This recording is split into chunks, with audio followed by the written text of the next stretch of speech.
ஹரஹர சங்கர ஜெய ஜெயசங்கர. அரசமர வழிபாடு மிக உயர்ந்த வழிபாடு. பெண்கள், ஆண்கள், குழந்தைகள்னு எந்த பாகுபாடும் இல்லாமல் யார் வேணால் அரச மரத்தை சுற்றி வரலாம், வழிபாடு பண்ணலாம். இதனால் நல்ல புத்தி கூர்மையும் உடல் ஆரோக்கியமும் கிடைக்கும். இந்த மரத்துக்கு ராஜவிருட்சம்னு ஒரு பேர் உண்டு. ஒரு நாட்டுக்கு அரசன் எந்த அளவுக்கு முக்கியமோ அந்த அளவுக்கு முக்கியமான சக்தி வாய்ந்த ஒன்று தான் அரச மரம். நாம் மனுஷனுக்கு மனுஷன் பேசிக்கிற மாதிரி அந்த அரச மரம் கிட்ட நம்மளோட கோரிக்கையை சொன்னால் அதுக்கு கேட்குற சக்தி இருக்குது. குறிப்பாக சொல்லணும்னா சனிக்கிழமை ஞாயிற்றுக்கிழமைகளில் அந்த மரத்தோட வேரில் கொஞ்சம் மஞ்சள் தண்ணி தெளிச்சுட்டு பிரார்த்தனை பண்ணினா ரொம்ப விசேஷம். நவகிரக மரங்கள்னு 9 மரங்கள் இருக்குது. இந்த 9 மரங்களுக்கும் நவகிரகங்களுக்கும் தொடர்பு உண்டு. இந்த 9 மரங்களோட மொத்த சக்தியும் சேர்ந்தது தான் இந்த அரச மரம்.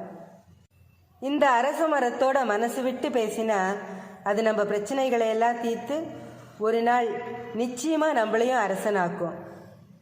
மாதங்களில் நான் மார்கழியாக இருக்கேன்னு சொன்ன கிருஷ்ண பரமாத்மா மரங்களில் நான் அரச மரமாக இருக்கேன்னு சொல்கிறார். இந்த மரத்தில் பிரம்மா, விஷ்ணு, சிவன் 3 பேரும் வாசம் பண்ணுறா.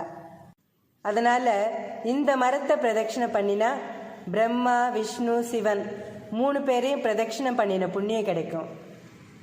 அரச மரத்தை பகலில் மட்டும்தான் பிரதட்சிணை பண்ணணும், ராத்திரியில் பிரதட்சிணை பண்ணக்கூடாது.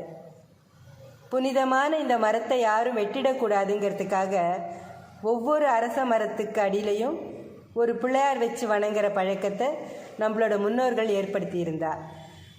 அரச மரத்தை பிரதட்சிணை பண்ணினா குழந்தை இல்லாதவாளுக்கு குழந்தை பிறக்கும்னு சொல்கிறா.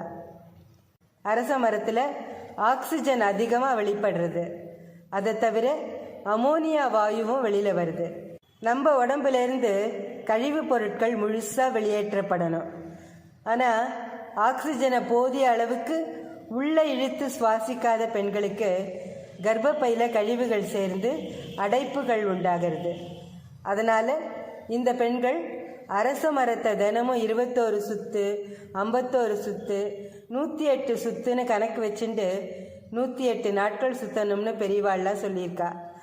அப்படி பிரதட்சிணை பண்ணுறச்சு அதிக ஆக்சிஜனையும் அமோனியாவையும் சுவாசிக்கிறா. இதனால் உடம்புல இருக்கிற தேவையில்லாத கழிவுகள் எல்லாம் எரிஞ்சு வெளியேறிடும். இது மட்டும் இல்லாமல் கொழுப்பு, தேவையில்லாத சதை வளர்ச்சி, கட்டிகள் எல்லாமே கரைஞ்சிடும். நம்ம முன்னோர்கள் செய்ய சொன்ன எல்லாத்துலேயும் ஒரு அர்த்தம் இருக்குது. அதனால் அவள் சொன்னதையெல்லாம் நம்ம வாழ்க்கையில் கடைபிடித்து பலனடைவோம். ஸ்ரீ மகாபெரிவா திருவடிகளே சரணம். ஹரஹர சங்கர ஜெய ஜெய சங்கர. காஞ்சி சங்கர காமகோட்டி சங்கர.